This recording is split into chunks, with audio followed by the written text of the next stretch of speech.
أستغفر الله العظيم الذي لا إله إلا هو الحي القيوم وأتوب إليه. أستغفر الله العظيم الذي لا إله إلا هو الحي القيوم وأتوب إليه. أستغفر الله العظيم الذي لا إله إلا هو الحي القيوم وأتوب إليه. أعوذ بالله من الشيطان الرجيم. بسم الله الرحمن الرحيم. السلام عليكم ورحمة الله وبركاته. الفاتحة. أعوذ بالله من الشيطان الرجيم. بسم الله الرحمن الرحيم. الحمد لله رب العالمين الرحمن الرحيم مالك يوم الدين إياك نعبد وإياك نستعين اهدنا الصراط المستقيم صراط الذين أنعمت عليهم غير المغضوب عليهم ولا الضالين آمين. الحمد لله رب العالمين وأفضل الصلاة وأتمه التسليم على الحبيب الشافي سيدنا ونبينا محمد وعلى آله وأصحابه أجمعين. قال رب اشرح لي صدري ويسر لي أمري واحلل عقدة من لساني يفقه قولي.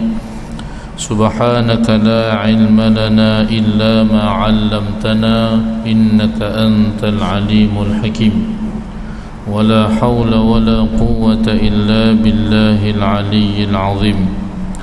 اللهم فقهنا في الدين وعلمنا التأويل وافتح علينا فتوح العارفين يا أرحم الراحمين.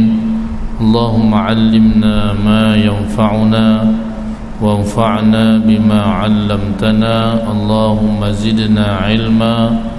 اللهم ارزقنا فهما يا عليم.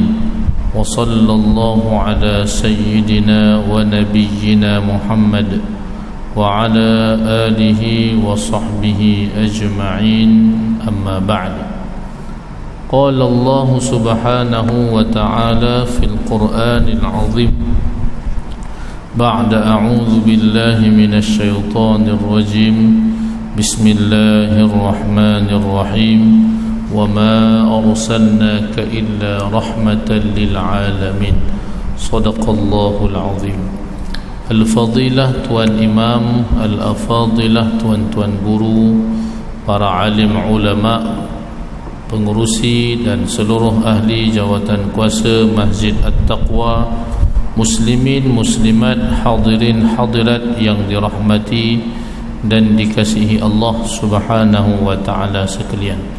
Alhamdulillah, pertama-tamanya marilah kita bersyukur kehadrat Allah Subhanahu wa ta'ala kerana malam ini dengan limpahan kurniaan izinnya kita sama-sama dapat berhimpun beriktikaf dalam rumah Allah Subhanahu wa ta'ala yang mulia, di dalam majlis halaqah ilmu, majlis yang mulia, dan membicarakan tentang insan yang paling mulia, paling agung di sisi Allah Subhanahu wa ta'ala, iaitulah junjungan besar Nabi kita Nabi Muhammad sallallahu alaihi wasallam. Dan malam ini adalah yang pertama dan julung-julung kalinya bagi tahun 2023. Jadi masuk tahun baru, sebenarnya usia kita semakin bertambah. Tuan-tuan, bila usia bertambah, yang pertamanya dia adalah merupakan anugerah daripada Allah Subhanahu wa ta'ala buat kita untuk menambahkan amal di sisi Allah Subhanahu wa ta'ala sebagai bekalan untuk kita bertemu dengan Allah Subhanahu wa ta'ala. Allah Ta'ala berfirman, Alladhi khalaqal mauta wal hayat liyabluwakum ayyukum ahsanu amala.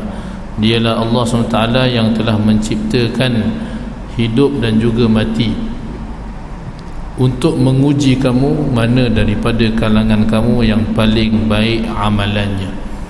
Jadi anugerah ni satu anugerah yang besar. Dan yang keduanya tuan-tuan, untuk kita sama-sama memohon seandainya ada kesalahan, kesilapan, dosa yang kita lakukan, iaitulah dengan kita memohon taubat kepada Allah Subhanahu wa ta'ala. Dan sebaik-baik anugerah umur yang dikurniakan Allah ini, iaitulah dengan kita mengikuti jejak langkah Rasulullah sallallahu alaihi wasallam. Hayatilah, teladanilah perjuangan baginda Nabi sallallahu alaihi wasallam dan ikutlah jejak langkah Rasulullah sallallahu alaihi wasallam. Firman Allah Subhanahu wa taala, "Qul in kuntum tuhibbunallaha fattabi'uni yuhibbukumullah." Katakanlah wahai Muhammad sallallahu alaihi wasallam, jika kamu cintakan Allah Subhanahu wa taala, maka ikutlah aku. Fattabi'uni, maka ikutlah aku. Yuhibbukumullah, nescaya Allah Taala akan mencintai kamu. Wa yaghfir lakum dhunubakum, dan dia Allah Taala akan mengampunkan dosa-dosa kamu. Baik tuan-tuan, kita mulakan majlis malam ini seperti biasa dengan berselawat terlebih dahulu kepada Rasulullah sallallahu alaihi wasallam. Inna Allah wa malaikatahu yusalluna 'alan nabiy يا أيها الذين آمنوا صلوا عليه وسلموا تسليما اللهم صل على سيدنا محمد وعلى آل سيدنا محمد اللهم صل على سيدنا محمد وعلى آل سيدنا محمد اللهم صل على سيدنا محمد وعلى آل سيدنا محمد اللهم صل على سيدنا محمد وعلى آل سيدنا محمد اللهم صل على سيدنا محمد وعلى آل سيدنا محمد اللهم صل على سيدنا محمد وعلى آل سيدنا محمد اللهم صل على سيدنا محمد وعلى آل سيدنا محمد اللهم صل على سيدنا محمد وعلى آل سيدنا محمد اللهم صل على سيدنا محمد وعلى آل سيدنا محمد. Alhamdulillah, mudah-mudahan selawat yang dipanjatkan diterima Allah Subhanahu wa ta'ala, insyaallah. Amin ya rabbal alamin. Menerusi kitab Rahiqul Makhtub karangan Syekh Safiyur Rahman Al-Mubarakfuri rahimahullahu ta'ala, wa nafa'ana Allah bi'ulumihi fid darain amin. Muka surat 326. Tajuk tentera Nabi sallallahu alaihi wasallam bergerak pulang ke Madinah Al-Munawwarah. Jadi tuan-tuan, sebagaimana yang telah kita bicarakan pada kuliah yang lepas, setelah kemenangan baginda Rasul sallallahu alaihi wasallam dan juga para sahabat baginda ridwanullahu taala alaihim ajma'in di dalam peperangan Badar, Rasulullah sallallahu alaihi wasallam tidak segera pulang ke Madinah. Nabi sallallahu alaihi wasallam bahkan menghantar 2 utusan daripada kalangan sahabat, antaranya iaitulah Sayyidina Zaid bin Harithah radhiyallahu anhu, untuk menyampaikan berita kemenangan. 2 orang sahabat yang diutuskan Rasul sallallahu alaihi wasallam. Jadi tuan-tuan, sebelum itu berita tentang kekalahan dan terbunuhnya Nabi sallallahu alaihi wasallam telah disebarkan oleh orang Yahudi, termasuk dengan golongan munafikin. Bahkan sehingga mereka melihat Sayyidina Zaid bin Harithah menaiki unta Nabi sallallahu alaihi wasallam, mereka semakin yakin, bahkan mereka menguatkan apa yang telah mereka dustakan ataupun yang telah mereka sebarkan itu. Nah, dia kata Sayyidina Zaid menaiki unta Al-Qaswa. betullah Muhammad telah terbunuh. Jadi mengiyakan apa yang telah mereka sebar luaskan, bahkan itu adalah dusta belaka. Sehinggalah Sayyidina Zaid bin Harithah tiba, sahabat-sahabat mengerumuninya, maka dikhabarkan tentang berita kemenangan. Langsung sahabat terus bertakbir, takbir, tahlil dan juga tahmid, memuji Allah Subhanahu wa taala. Selesai perang, pada tajuk tentera Nabi SAW bergerak pulang ke Madinah. Selesai perang, Rasulullah sallallahu alaihi wasallam menetap di Badar selama 3 hari. Kita sebutkan menetap 3 hari itu, tuan-tuan, tak terus balik, antaranya untuk menunjukkan bahawasanya peperangan Badar ini betul-betul menang, kemenangan kepada orang-orang Islam. Itu ciri-ciri menang dalam perang. Kalau terus balik, maknanya tak duduk beberapa hari, maknanya belum tentu menang. Sebab tu ada khilaf tentang kekalahan orang Islam di dalam peperangan Uhud. Ada khilaf, tuan-tuan, sama ada menang ataupun kalah. Umumnya tahu kalah, tapi sebenarnya tidak hakikat kekalahan ataupun hakikat kemenangan orang-orang musyrikin itu tidak sebenar-benarnya.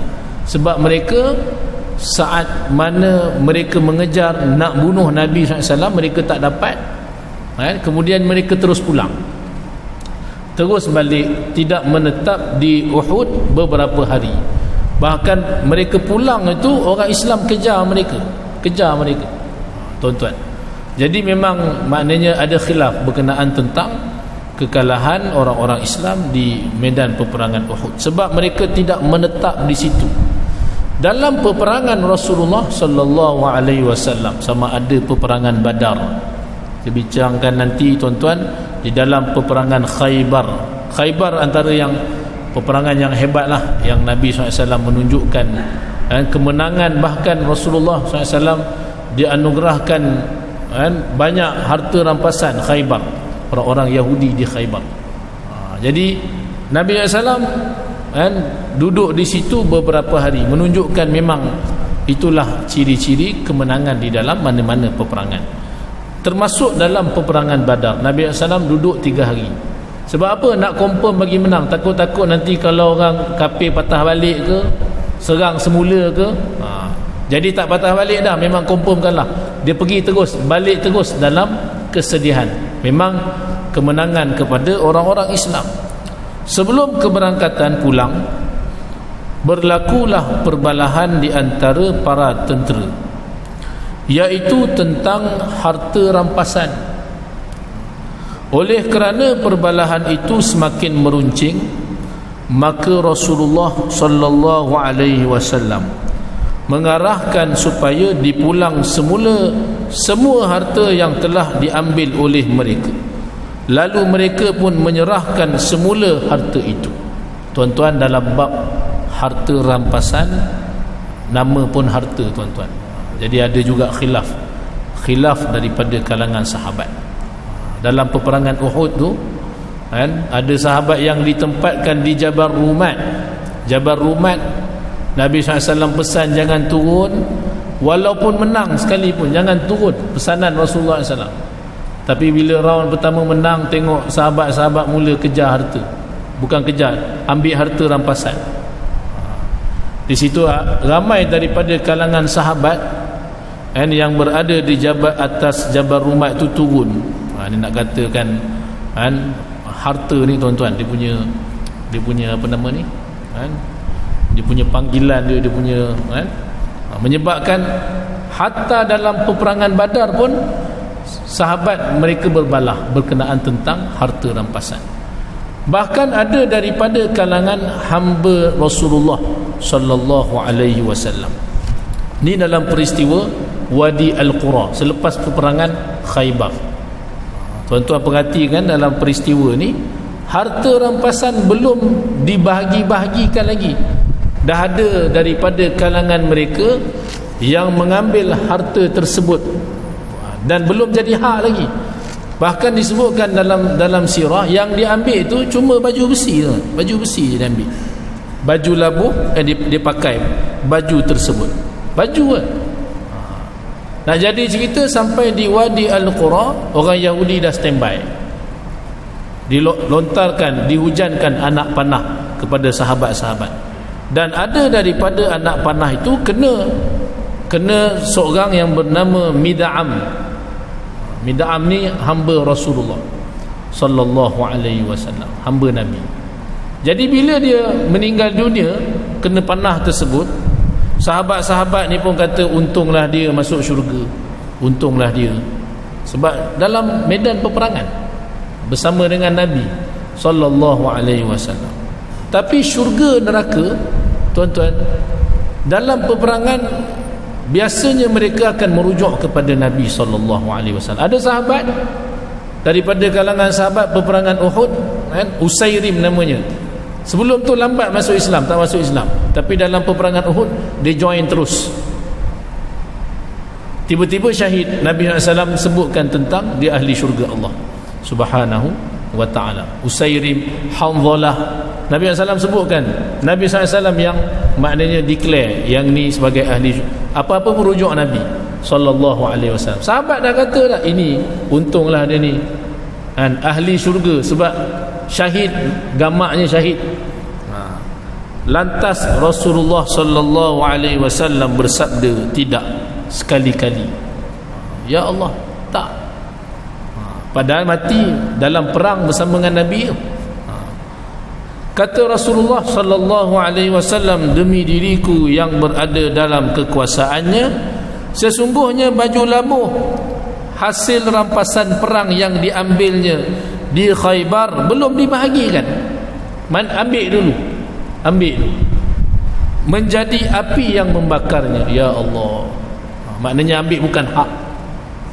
Baju tuan-tuan, Nabi SAW sebut itu menyebabkan dia menjadi ahli neraka, kan? Maknanya jadi bahan bakaran api neraka Allah Subhanahu wa ta'ala. Baju, bukan bilion-bilion.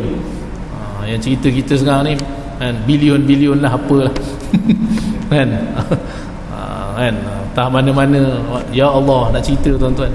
Ini baju. Sebab tu hak-hak ni jangan main-main.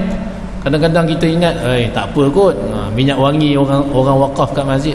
Jangan ingat ambil-ambil senang tuan-tuan. Ramai orang wakaf tiba-tiba hilang. Berkenan pula, ada jemaah berkenan, wangi pula, dah masuk poket. Jangan main-main, walaupun sekecil-kecil, kan, RM1 ke, minyak wangi ke, bukan hak kita. Takut-takut ianya antara penyebab kita ni, ianya menyebabkan kita masuk ke dalam neraka Allah. Wal'iyyazubillah. Muslimin para jemaah yang dirahmati dan dikasihi Allah Subhanahu wa ta'ala sekalian, dalam bab harta rampasan ni, sahabat pada saat itu mereka berbalah, bahkan semakin meruncing. Ya Allah. Lalu Rasulullah sallallahu alaihi wasallam mengarahkan harta itu semua dipulangkan kepada Nabi SAW. Ada maknanya Nabi SAW akan uruskan.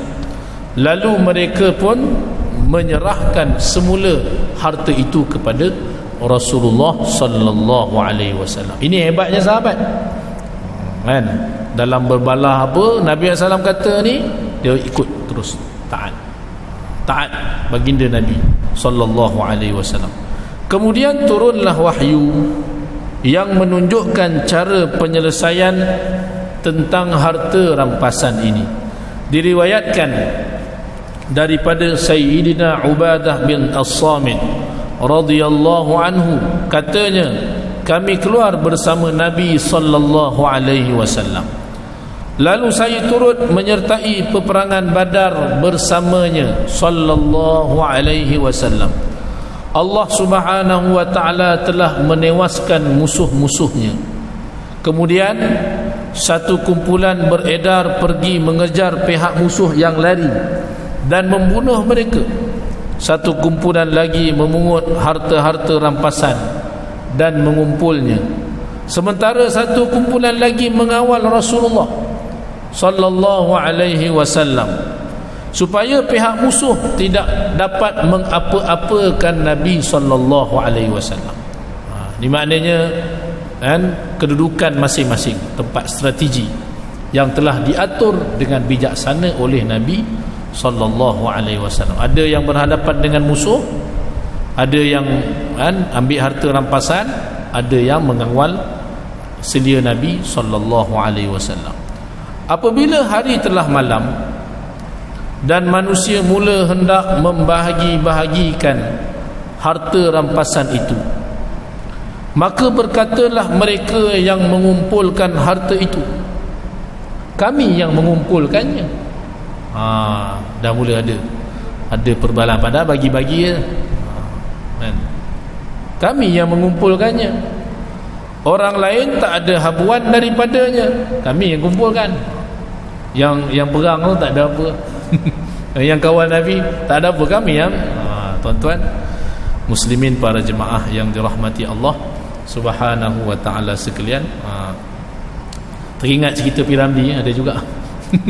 Kan nak kahwin dengan tuan puteri, saya yang membunuh. Kalau lepas tu yang ni tengah, bukan dia yang bunuh, dengan teropong patik lah. Yang dia kata kalau bukan dengan teropong, yang dengan dia punya bangsi hikmat. Masing-masing declare diri masing-masing. Jadi tuan-tuan, Allahu Akbar. Cerita ni berlaku pada sahabat baginda ridwanullahu ta'ala alaihim ajma'in. Tapi dalam nak ceritakan kisah yang seperti ini, hati-hati tuan-tuan. Kalau terlebih daripada sepatutnya, boleh kita tahap menghina para sahabat Nabi ridwanullahu ta'ala alaihim ajma'in. Tapi dalam bab mengambil iktibar, terutamanya dalam bab harta, kita tak sebutlah sampai tahap kita merendah-rendahkan para sahabat Nabi, tapi nak sebutkan ujian dalam harta ni macam tu. Dalam bab harta ujiannya memang tahap macam tu. Berlaku kepada hatta para sahabat baginda ridwanullahu ta'ala alaihim ajma'in. Sebab tu kadang-kadang orang dalam bab pembahagian harta boleh bergaduh. Cerita Abdul Wahab, bukan saja-saja kan. Ada dia punya pelajaran dia tu kan. Pembahagian yang paling adil. Akhirnya putus saudara kan, putus saudara sebabkan harta. Tuan-tuan, jadi memang realitinya memang berlaku. Ramai yang putus saudara tak jumpa dah, disebabkan harta, pembahagian harta yang dianggapnya tidak adil. Sudahnya rumah tu, rumah waris itu kulam kesam, naik rumput. Sebab apa? Adik-beradik tengah fight dekat mahkamah. Ya Allah, itu hakikat dia. Tu nak kata ujian pada harta. Tapi sebaiknya bukan ianya dibiarkan. Ada juga orang kata tak apalah, tak nak ambil bahagian. Sebenarnya kena tuntutkan keadilan pada harta tu. Kena bagi hak harta itu pada orang dia, tuan-tuan. Asalkan jangan sampai berpecah, jangan sampai bergaduh, jangan sampai berpisah adik-beradik. Ada kes memang sampai mati tak jumpa. Ini realiti lah. Bukan cerita Abdul Wahab tu je kan. Bahkan realitinya orang Melayu kita ataupun bahkan mana-mana pula, ujian harta ni memang macam tu lah. Sebab tu kena uruskan harta ni semoleknya, sebaiknya ianya diuruskan dengan sebaiknya. Allahu Akbar. Baik muslimin, para jemaah yang dirahmati Allah Subhanahu wa ta'ala sekalian, yang kumpulkan harta, yang ambil harta rampasan tu kata kami yang mengumpulkannya, orang lain tak ada habuan daripadanya. Orang yang pergi mengejar musuh pula berkata, bukan kamu yang lebih berhak daripada kami yang mengusir musuh serta menewaskan mereka. Orang yang mengawal Rasulullah sallallahu alaihi wasallam pula berkata, kami bimbang tindakan musuh terhadap baginda Nabi sallallahu alaihi wasallam. Maknanya masing-masing ada tugasan masing-masing. Masing-masing kalau ikutkan ada hak masing-masing. Saat kemenangan yang Allah Taala anugerahkan itu di dalam peperangan Badar. Tapi nak jadi ujian kepada sahabat-sahabat ni, tuan-tuan. Lalu kami tetap bertahan, kata sahabat ni tadi, kami bimbang tindakan musuh terhadap baginda Nabi SAW. Lalu kami tetap bertahan mengawal baginda sallallahu alaihi wasallam. Demikianlah masing-masing maknanya mempertahankan apa yang telah mereka lakukan. Memang itu adalah tugasan mereka, memang itu yang dipertanggungjawabkan kepada mereka sebagai strategi di dalam peperangan, susun atur yang telah diperintahkan oleh Rasulullah sallallahu alaihi wasallam. Masing-masing tanggungjawab ni. Tapi nak jadi ujian tentang harta ni, orang yang mengumpulkan harta tu kalau boleh nak dia semua, sahabat-sahabat ni nak semua. Kemudian turunlah firman Allah Subhanahu wa ta'ala. Allah SWT berfirman pada surah Al-Anfal, Bismillahirrahmanirrahim, yas'alunaka 'anil anfal, yas'alunaka 'anil anfal, qulil anfalu lillahi war rasul, fattaqullaha wa aslihu dhata bainikum wa ati'u Allah wa rasulahu in kuntum mu'minin. Yang bermaksud yas'alunaka 'anil anfal, mereka bertanya kepadamu wahai Muhammad sallallahu alaihi wasallam tentang harta rampasan perang. Al-anfal maknanya harta rampasan perang. Qulil anfalu lillahi war rasul, katakanlah wahai Muhammad sallallahu alaihi wasallam, harta rampasan perang itu terserah bagi Allah Subhanahu wa taala dan bagi rasulnya. Apa maksud terserah bagi Allah SWT dan rasulnya? Iaitulah untuk menentukan pembahagiannya. Nabi SAW yang menguruskan dengan sebaik-baiknya di atas kebijaksanaan baginda Rasul sallallahu alaihi wasallam. Apa yang diutuskan oleh baginda Nabi sallallahu alaihi wasallam itulah yang merupakan ketentuan daripada Allah Subhanahu wa taala. Kerana Nabi ini adalah duta Allah Subhanahu wa taala. Mustahil baginda Nabi SAW membahagikan harta-harta itu dengan tidak adil. Jadi itu adalah ketentuan Allah Subhanahu wa taala. Maksud qulillah, maksudnya qulil anfalu lillahi war rasul, katakanlah harta-harta rampasan itu adalah bagi Allah dan Rasul. Maknanya terserah kepada Nabi SAW untuk menentukan pembahagiannya. Oleh itu bertakwalah kamu kepada Allah Subhanahu wa taala. Wa aslihu dhata bainikum, dan perbaikilah keadaan perhubungan di antara kamu, serta taatlah kepada Allah dan Rasulnya jika betul kamu orang-orang yang beriman. Maka dengan turunnya ayat ini, baginda Rasul sallallahu alaihi wasallam pun membahagikan harta-harta itu di kalangan tentera-tentera Islam. Maknanya tidak hanya kepada mereka yang mengumpulkan harta sahaja. Saat peperangan ada mereka yang Nabi SAW perintahkan, Rasulullah sallallahu alaihi wasallam tentukan kerjanya adalah kumpulkan harta. Bagi mereka pun ada, bagi yang mengejar musuh pun ada, bagi yang mengawal Nabi sallallahu alaihi wasallam pun ada bahagiannya.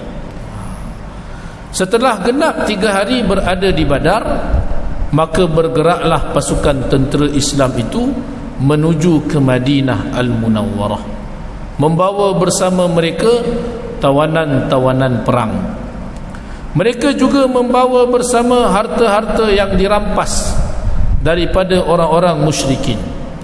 Tugas menyelia harta tersebut diserahkan kepada Sayyidina Abdullah bin Ka'ab radhiyallahu anhu. Apabila baginda Rasul sallallahu alaihi wasallam keluar dari lurah As-Safra, baginda sallallahu alaihi wasallam singgah di atas sebuah bukit kecil antara lurah As-Safra dengan An-Naziyah. Disitulah baginda sallallahu alaihi wasallam membahagi-bahagikan harta rampasan perang kepada pasukan tentera Islam secara sama rata, setelah baginda Rasul sallallahu alaihi wasallam sendiri mengambil 1/5-nya sallallahu alaihi wasallam. Jadi maknanya sahabat-sahabat menerima dengan hati yang penuh terbuka pembahagian yang dibahagikan oleh baginda Rasul sallallahu alaihi wasallam. Muslimin, para jemaah yang dirahmati Allah Taala sekalian, sebab itu kita sebut di awal tadi, harta tu jangan dibiarkan orang yang tidak sepatutnya menguruskannya. Maknanya mesti diuruskan. Mesti diuruskan tu. Jangan biarkan, jangan nanti bergaduh. Tak.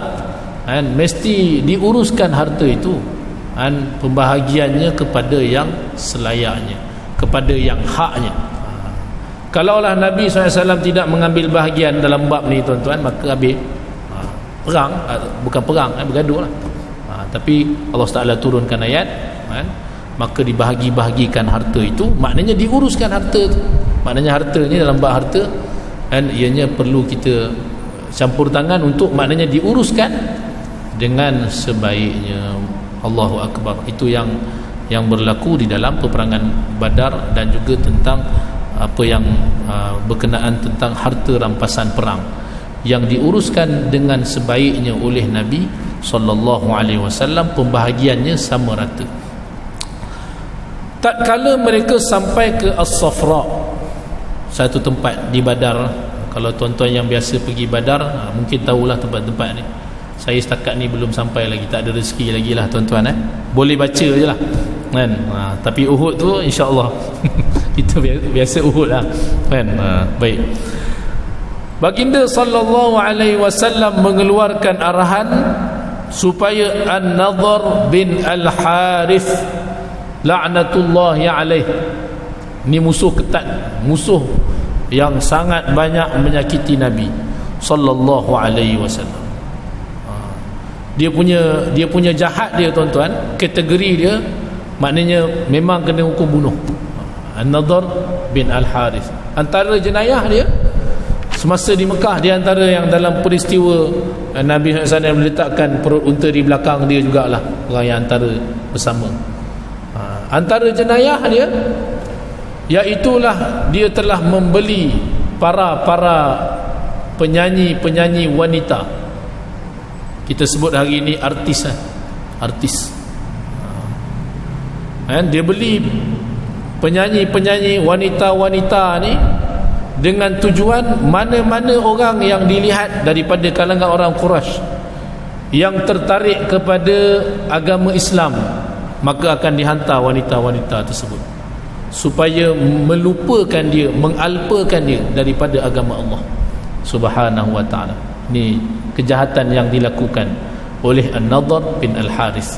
Tuhan sebut dalam Quran, wa minan nasi may yashtari lahwal hadith liyudilla an sabilillah. Dia membeli sesuatu yang merupakan keduniaan, lahwal hadith, untuk menyesatkan manusia daripada jalan agama Allah Subhanahu wa ta'ala. Bahkan dengan tidak keterlaluan, saya sebut hari ini pun ramai daripada kalangan orang Islam kita yang dialpakan dengan hiburan yang teramat ni tuan-tuan. Kadang-kadang disebabkan hiburan yang melampau, lupa dia tentang agama. Rancangan TV, kalau dulu TV lah, sekarang ni handphone. Sampai lewat solat dia, drama TV tengok, kena pula episod start pula 7.30 waktu maghrib kan. Bila ajak solat tutup TV nanti dulu. Dia tengah dekat kemuncak dah tu. Kan? Kalau dulu zaman Bollywood macam tu juga. Ya Allah, dekat-dekat asar cerita nak dekat kemuncak. Azan asar sambung pula. Dah. Mana azan ke mana, solat ke mana, banyak kan. Jadi liyudilla an sabilillah. Sebenarnya musuh Islam ni hatta sampai ke hari ini menggunakan dengan cara yang sama untuk menjauhkan orang Islam daripada agamanya, antaranya iaitulah dengan hiburan yang melampau. Kena yang zaman terkini ni K-pop lah tuan-tuan kan. Memang ya Allah kan, dia lebih kenal artis K-pop berbanding dengan mengenali para sahabat Nabi tentang Nabi sallallahu alaihi wasallam lagi. Drama Korea nak sebut panjang lagi kan. Tengok bersiri kan? Tak habis tengok, punya banyak cerita, punya banyak. Baik, Allahumma salli Muhammad. Itu antara yang dilakukan oleh An-Nadhr bin Al-Harith di antara wanita tersebut untuk melalaikan mereka ni daripada agama Allah Subhanahu wa taala. Lalu Nabi SAW mengeluarkan arahan untuk An-Nadhr bin Al-Harith ni dihukum bunuh. Sememangnya selayaknya dihukum ke atas penjenayah perang seperti An-Nadhr bin Al-Harith. Dialah orang yang membawa bendera tentera musyrikin semasa perang itu, dan dia ialah salah seorang penjenayah besar Quraisy, dan orang yang terlalu kuat menyerang Islam dan terlalu kuat menyakiti Rasulullah sallallahu alaihi wasallam. Lalu dia pun dipancung oleh Sayyidina Ali bin Abi Talib karramallahu wajhah sebagai hukuman bunuh terhadapnya. Semasa sampai di Irq Az-Zabiyah, baginda Nabi SAW mengarahkan supaya dibunuh Uqbah bin Abi Mu'ayyad, seorang lagi penjenayah. Ini orang yang meletakkan perut unta di belakang Nabi sallallahu alaihi wasallam ketika Rasul sallallahu alaihi wasallam sedang solat. Dia juga yang ketika Nabi SAW sujud, dia yang memijak tengkuk Nabi SAW dengan kakinya sehingga hampir tersembur biji mata Nabi sallallahu alaihi wasallam. Dia juga orang yang mencekik Nabi. Banyak perilaku dia, memang kejahatan dia itu memang membawa kepada nak membunuh Rasulullah sallallahu alaihi wasallam. Sebelum ini kita telah menceritakan sebahagian perilaku buruknya terhadap Rasulullah SAW. Dialah orangnya yang mencampakkan uri unta atas kepala Nabi SAW semasa baginda sallallahu alaihi wasallam sedang solat. Dialah yang menjerut leher baginda SAW dengan selendangnya hingga hampir-hampir membunuh baginda sallallahu alaihi wasallam. Kalaulah bukan kerana Sayyidina Abu Bakar As-Siddiq radhiyallahu anhu tidak menghalangnya, maka nescaya akan dibunuhnya baginda Nabi sallallahu alaihi wasallam. Apabila dia diarahkan supaya dibunuh, maka dia berkata, "Hai Muhammad, siapalah yang hendak menjaga anak-anakku?" Ada juga kata-kata terakhir yang keluar daripada mulutnya, minta ihsan jugalah, belas ihsan daripada Nabi SAW. Tapi dia ni tetap penjenayah perang, musuh ketat Nabi, kan? Dia punya level dia tu tak jauh dengan Abu Jahal, tuan-tuan, kan? Nabi SAW menjawab, neraka. Maksudnya, pedulikan anak-anakmu, itu semua urusan Allah. Fikirkan dirimu sendiri yang bakal menghadapi neraka Allah Subhanahu wa ta'ala.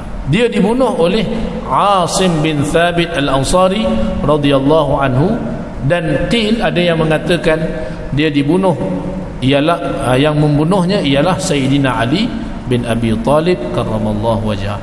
Pembunuhan dua orang penjahat ini mengikut perspektif peperangan adalah satu kewajipan yang mesti dilaksanakan. Jangan tuan-tuan ingat ni kejam. Tidak, memang kalau ikutkan hukumannya memang wajib, kan? Maknanya hukuman bunuh dikenakan ke atas mereka berdua. Mereka bukan hanya sebagai tawanan semata-mata, malah mereka juga adalah penjenayah-penjenayah perang mengikut istilah yang digunakan di zaman moden ini. Wallahu subhanahu wa ta'ala a'la wa a'lam. Sekadar itu dahulu. Mudah-mudahan sedikit sebanyak apa yang kita bicarakan memberi manfaat kepada kita semua, insya-Allah. Yang baik daripada Allah SWT, segala kelemahan kekurangan daripada diri saya sendiri. Aqulu qawli hadza wa astaghfirullahal azim li wa lakum. Subhanakallahumma wa bihamdik, asyhadu an la ilaha illa anta, astaghfiruka wa atubu ilaik. Bismillahirrahmanirrahim. Wal 'asr, innal insana lafi khusr illa alladhina amanu wa 'amilus shalihat وتواصوا بالحق وتواصوا بالصبر. بارك الله فيكم. السلام عليكم ورحمة الله وبركاته.